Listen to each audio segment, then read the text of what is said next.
How to hide likes on Facebook. Hello everyone, this is Sabrina here to help you today. So without any further ado, let's get right into the video. You cannot directly hide the likes, but you can hide the like count on your Facebook. To do so, go to your Facebook application, go to the menu bar, then go to settings and privacy. Go to settings. After that, scroll down and then go to audience and visibility. Now go to post.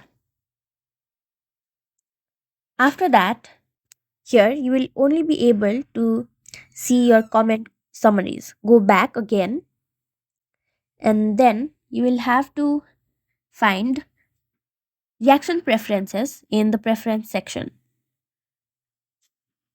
If you are using the latest version of Facebook, you will get an option of reaction preferences as well.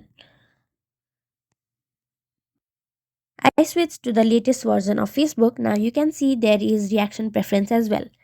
Go over there and then simply go to hide number of reactions on your post. Make sure this is toggled on and you will be done.